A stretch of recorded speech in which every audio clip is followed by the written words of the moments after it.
CPM Math 3, problem 1-97. We're being asked to graph a quadratic function, 2x squared. That squared means it's quadratic, and then completely describe the graph.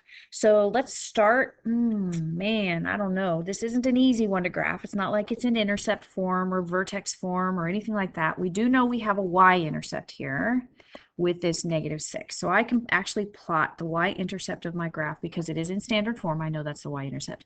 Really, that's the only benefit of standard form. From here, though, we have to work. All right, I am going to find the actual vertex of the graph, and that means I'm going to need the axis of symmetry. So the axis of symmetry is found with the opposite of b over 2a.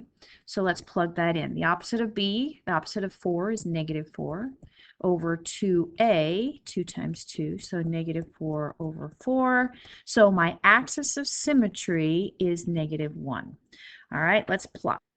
So I have a line graphed here, and that represents the axis of symmetry. So my parabola is going to be symmetrical across this line.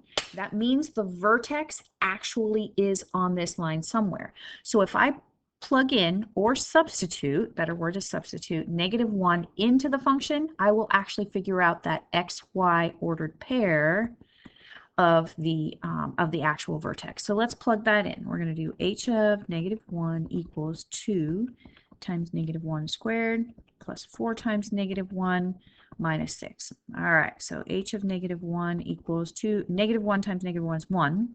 1 times 2 is 2. Plus 4 times -1 is -4 minus 6. So h of -1 equals 2 minus 4 is -2. -2 minus 6 is -8. So my actual ordered pair of the vertex is -1, -8. 5, 6, 7, 8. Right there will be my vertex. Now, one of the really cool things is once you have a point, such as this y-intercept here, we can simply reflect it across the axis of symmetry. So if I go 1 unit towards it, I can just go 1 unit across, and there we actually can kind of see this parabola starting to shape up. I need some more points. So I think I'm going to choose an input of +1 to see where it would land right here. I could use growth rates, but I think I'm going to actually input a +1. So h of 1 equals 2 times 1 squared plus 4 times 1 minus 6. All right, so let's do the input. 1 squared is 1, 1 times 2 is 2, 4 times 1 is 4, minus 6. So h of 1 equals 2 plus 4 is 6 minus 6 is 0. All right, so if I go over 1, I go up 0. So my actual, oh, it's starting to look like a parabola. So I can reflect this line across. If it's 2 hops to the line of symmetry, then it's 2 hops over. And there we go. We're kind of getting a skinny parabola, which makes sense because when our a value starts to increase, it makes our parabola a little bit skinnier.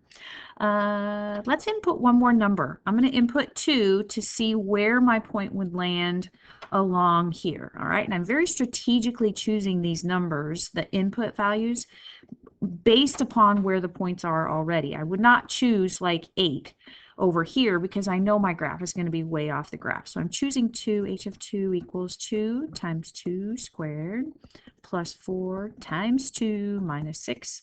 All right, let's do this order of operations business. 2 squared is 4. 4 times 2 is 8.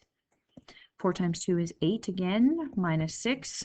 So we end up with h of 2 equals 16 minus 6, or 10. So the ordered pair 2, 10 is on our graph, and which kind of makes sense. It's a tall, skinny, and I can reflect that across 3 hops to the line of symmetry and 3 hops over. And there, let me try and get that parabola. Yay, got it the first time. All right, there's the parabola. Now we do need to completely describe the graph. All right, and there are some things we've talked about in class that you need to make sure that you include when you're being asked to completely describe a graph. It is a parabola, of course, quadratic. It is a function. It is continuous because all of those points are connected. It is a continuous graph. It opens upward. All right, it opens upward.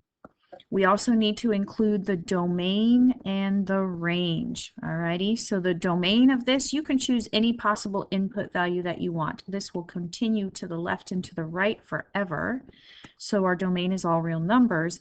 Now the range, notice that we're never going to have a parabola down here with this function. So the parabola starts at -8 right here, and it goes up forever. So our range is that it includes all y values greater than or equal to -8. Super simple.